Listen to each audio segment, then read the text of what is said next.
You're listening to the N2K Space Network.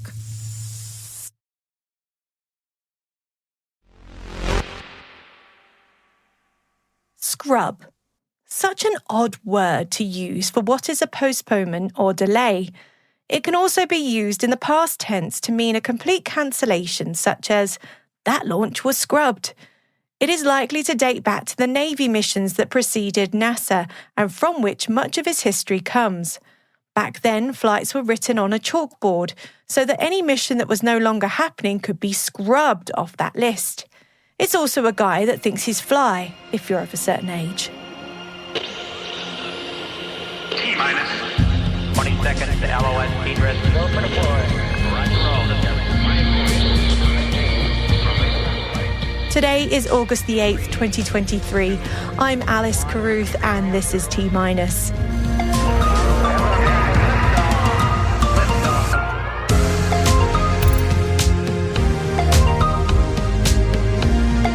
Boeing says the Starliner will be ready for crew launch by March 2024. Firefly debuts the new Elytra fleet. Amazon's Kuiper satellites to launch on an Atlas V. And we have the first of a two-part interview with Kaylin, Trychon and Steve Luczynski from the Aerospace Village on the non-profit's mission, their programs and the upcoming DEF CON Hacker Convention. On to today's Intel briefing.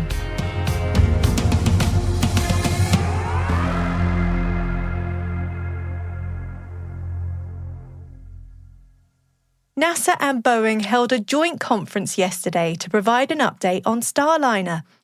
The program has seen a lot of delays over the years, a little more than what's implied by a scrub, but it can't be scrubbed from the board yet. Boeing Starliner manager announced that the spacecraft will be ready by early March. Now, that doesn't mean that the first crewed mission will also be in the same month. The aviation giant is working with NASA and others to decide on a launch date depending on the vehicle's readiness. As for the troublesome tape that caused the latest postponements for Starliner, it seems that they have found a workaround, and Boeing is expecting to hold further parachute testing in November. NASA's commercial crew manager Steve Stitch told media that Starliner is 98% complete in terms of progress towards the agency certifying the spacecraft to carry its astronauts. All good news to balance out the $1.5 billion overspend on the program thanks to delays. Ouch.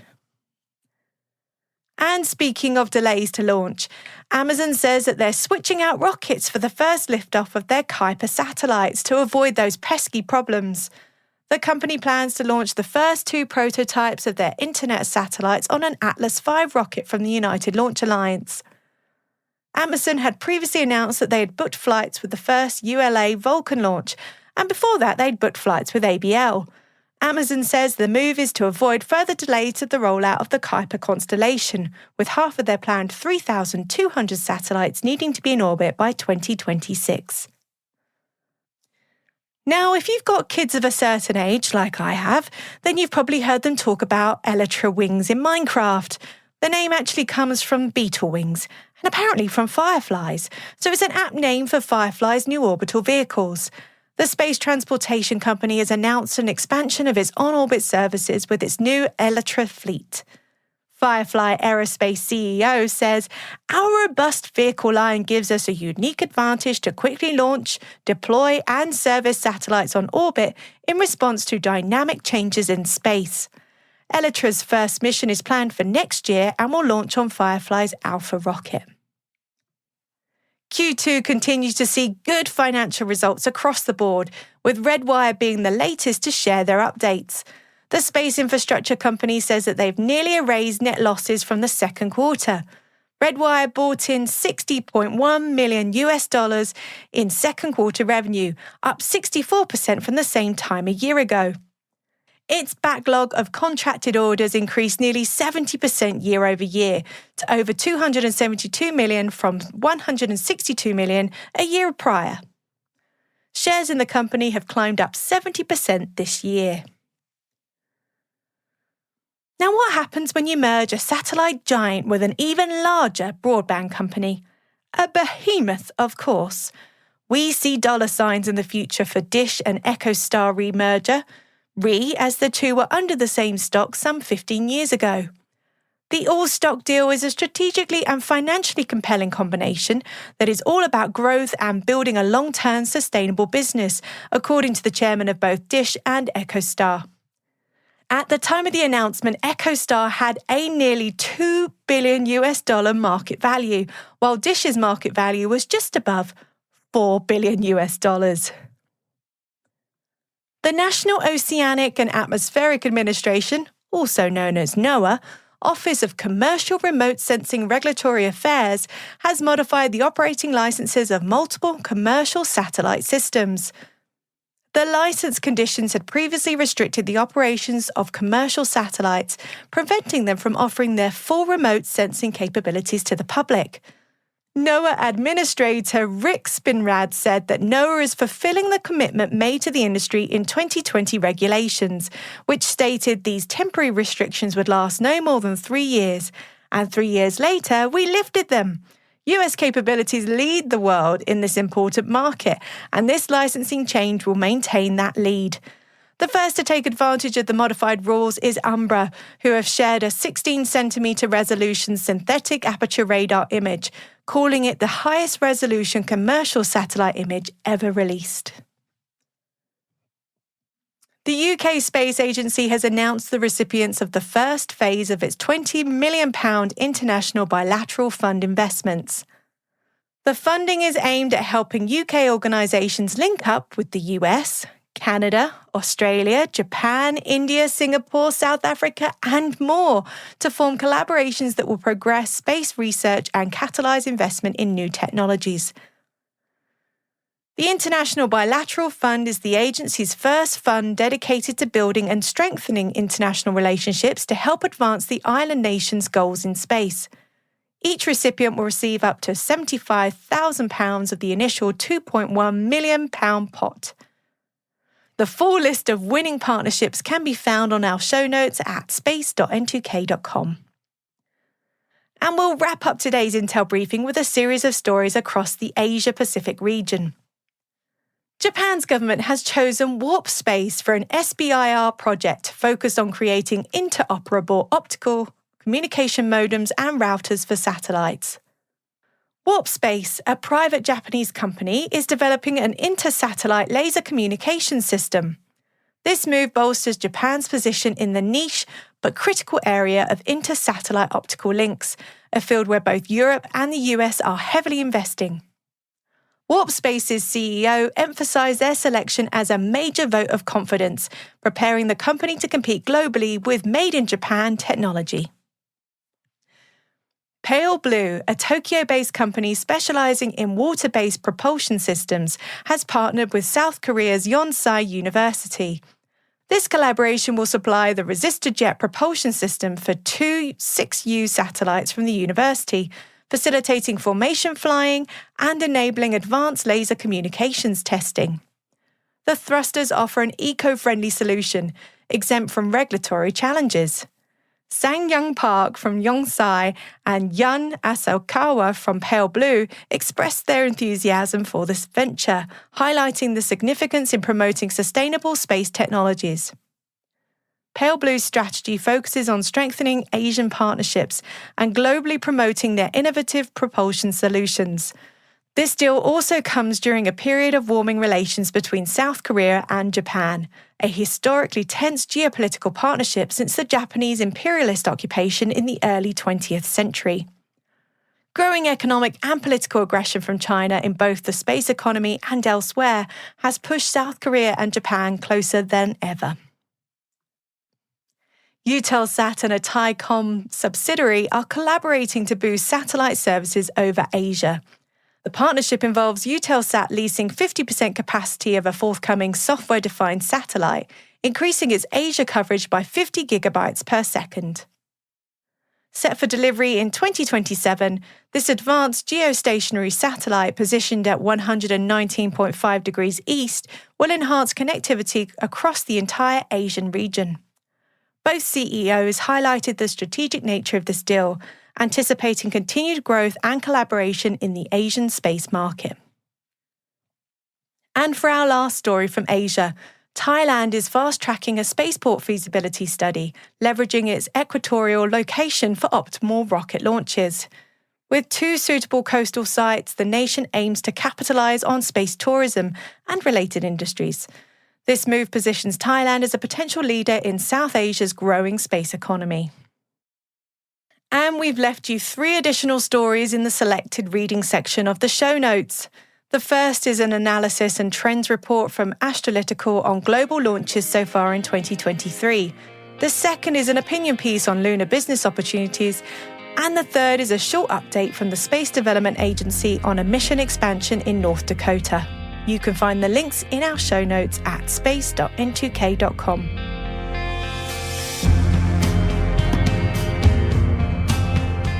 Hey T-Minus crew, if you're just joining us, be sure to follow T-Minus Space Daily in your favourite podcast app. And also do us a favour, share the intel with your friends and co-workers. Here's a little challenge for you. By Friday, please show 3 friends or co-workers this podcast. A growing audience is the most important thing for us, and we'd love your help as part of the T-Minus crew. If you find T-Minus useful, please share so other professionals like you can find the show. Thanks. It means a lot to me.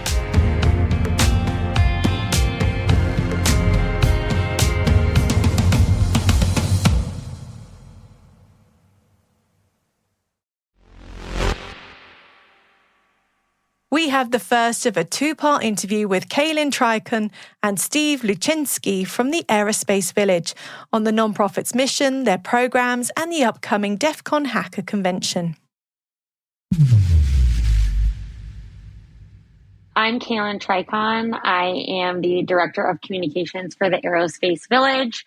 So I run all of the social promotion that you're seeing and all of the engagement and kind of messaging and press outreach and just kind of making sure that everyone knows what's going on with the village. And we really are connecting and bridging those community gaps between the security community and that aviation space ecosystem.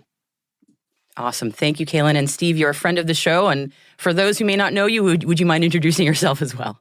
Yeah, absolutely, Maria. And thank you again for having me back on and Kaylin joining in and giving us some time to talk about what we're doing with the Aerospace Village. My name's Steve Luczynski, prior Air Force, spent a majority of my career as a pilot, got into cybersecurity in between, building on my nerd penchant and enjoyment of those things and, happily claiming that, but got into cybersecurity throughout my career.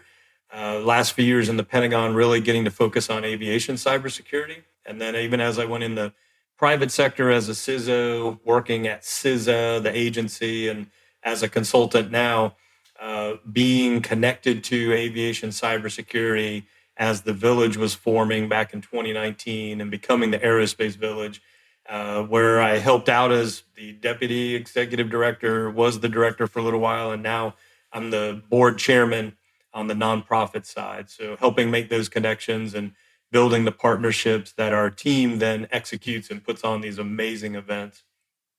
Awesome. Kaylin, Steve, I know right now is a really busy time for you preparing for DEF CON, so I just want to say thank you for taking the time out of your schedule to speak with me about all the cool stuff that you guys are working on. So let's get to it. So Steve and Kaylin, last time Steve was on the show, it was right before RSA.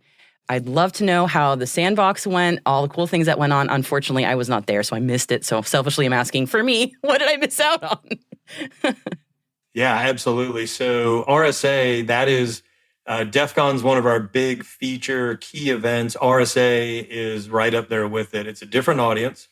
And for us, we put on a mini version of what we do at DEF CON in the sense of when we bring in partners like Boeing, IntelliGenesis, CT Cubed, and we have them next to us demonstrating cybersecurity concepts, some hands-on activities for RSA, that business crowd, giving them a more technical experience and flavor of what's going on, and also being able to educate what's happening in the aerospace sector. I was able to do a talk with, and I'm sorry, I knew I'd forgotten somebody else, Pentest Partners, one of our good friends. I had the pleasure of having a conversation with Hector Morales from the FAA. That was one of the talks that we did, and getting the perspective of what he sees in government and addressing things about what FAA does with aviation cybersecurity and their space elements, and also the fact of, here's the stereotype, but here's also the reality of what's going on. So it was just such a great time that we were there, and the discussions and the connections and the folks that we met. And, when you get to host two folks from the National Cyber Director's Office and OMB, getting to show them around and talk to them about what's happening. And that was, if you recall, right after the National Cybersecurity strategy had come out, knowing that the workforce strategy that just recently got published came out. But being able to talk with them and, again, getting to show them around the village was. That's fantastic. I hate to put you on the spot asking about an event so many months ago, but any takeaways from that you want to share? I know this was a while ago, but if anything still filters through all these months later, I'd love to know. Kaylin, as well for you. I know you were there too, so if anything comes to mind. I echo a lot of Steve's sentiments. What I think about RSA and our involvement in the sandbox, it really does give me, and I think the village, a little bit of a prep for all of the work that goes into DEF CON. We see a lot of themes. We get to meet a lot of folks that, are going to be going to the show in the summer, and we can kind of get some feedback and some ideas. One of the things that I loved that the Sandbox did this year was actually bring a badge into play, which I think saw a ton of engagement. And you traveled to the different sandboxes, and at each sandbox that you went to, and if you listened to a talk or you engaged, they would actually connect your badge. So the goal was to get all corners of your badge connected and represent you visiting all of the sandboxes. And I thought that was a great way to kind of bring the energy, because a lot of these sandboxes are villages or village adjacent. And so it's kind of tying that theme together and showing that, RSA is a place that is a bit different. It's a different audience and crowd, but it brings some of the same people, and that badge, that community and connection. I thought it was a great idea, and I think it did a great job.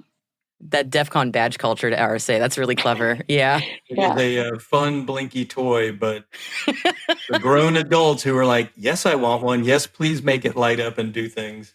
That absolutely was fun. And the other thing I'll throw out too is probably not so surprising at RSA, but what we've seen in the village, and it continues to grow at RSA, of course, is the government agencies, the willing to interact, right? I mentioned the idea that being able to do a talk on stage with the FAA and host folks like Chris DeRusha coming through the village, the sandbox at RSA, because the government's there. They want to engage. They want to learn. And really what that also is a bridge, because of the presence that we're seeing at DEF CON, the things that between the talks and the partnerships and what we're doing that we'll get into with DEF CON, it just continues to grow. And I think it's just showing not only their recognition of that, of course, but the willingness to show up where these folks are, where the technical experts are, where they can ask for help, where they can meet the people who can help. And the fact that the village can be a part of that, help facilitate that, is that's very important to us as part of our mission. That's fantastic. And DEF CON's ears are burning. We've been mentioning it a bunch. So let's switch over to, for our listeners who may not know, the massive hacker conference that happens in Vegas in early August. It's happening pretty darn soon. I know the two of you are busy prepping for that. So Kaylin, I'll start with you. There's a lot going on at the Aerospace Village at DEF CON this year. If you can start us somewhere and walk me through it, that'd be awesome. And remember, it's only a 30-minute podcast. I know. I honestly, this undertaking is now that I'm in it a bit overwhelming because we have so much going on this year. I will say one of the things that I am just super proud of and excited for is the wide range of talks that we have in the village this year. When we started this 5 years ago, we were the aviation village. Now we are the aerospace village, and we are really seeing that come into itself. We have tons of talks for space, satellites, aviation. We also have one that has to do with weather and weather satellites. And weather balloons. That's super cool. Yes. I think that what this shows us is that we really are bridging the gap and reaching the different communities that we are trying to reach by seeing the diversity in these talks. Few that I'm super excited for, and I think that our listeners will be excited to mark their calendars for, is one talk called Winging It, Pen Testing 737. I'm a bit fearful of that, but I think it's going to be a really engaging talk. That feels like very DEF CON to talk about something terrifying and cool at the same time. Exactly. And I think, one of the things that we always say, and we really do promote it through our messaging, is that, we don't want people to cause hysteria and think planes are falling out of the sky. We want to actually show the real world security challenges that this ecosystem faces. And so having, a talk and a discussion about this, I think brings that into reality and into focus. I'm also really excited to see that Pete Cooper is going to be back in the village with us this year and doing a fireside chat with one of the CISOs from Boom Supersonic. And so I think, in addition to the talks, we have Hackasat, we have a host of activities that our partners are bringing that we know that they're going to love and engage with. But one thing I do want to raise is that it is our 5-year anniversary. It's really exciting. It's a big milestone for us, and we've done some really cool things Thank you. I'm proud of the work the village has done and how we've grown. And I think we have some, amazing milestones and ways that we're going to celebrate it. We had a limited edition badge that we put out into the world a few weeks ago. It is very limited edition. There are, at the time of this recording, very few left in stock. So if you happen to be listening to this and you are lucky enough and act fast enough, you may be able to get one of the limited edition 5-year anniversary badges. If you have tons of cool challenges, you can look it up on our social channels. We've been promoting it. Get it before you can't get it.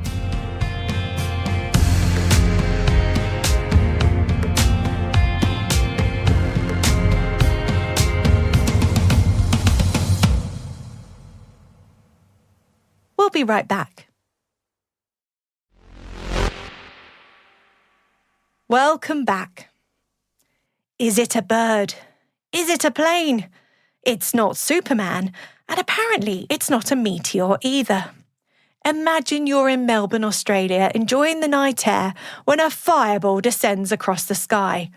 Panic ensued, with many residents taking to social media to ask, "What is that?" The BBC has a great video with one resident exclaiming, "Oh my God!" when filming the fiery debris. According to the Australian Space Agency, what they were seeing was not a UFO either, or a UAP, whatever they're calling them now. The Aussies say that what they were witnessing was likely the remnants of a Russian Soyuz 2 rocket re-entering the Earth's atmosphere. I guess some were not convinced that the story of a Soyuz rocket launching a satellite to orbit the same evening was more likely than the UAP story. So we've included the video in our show notes for you to decide. The truth is out there.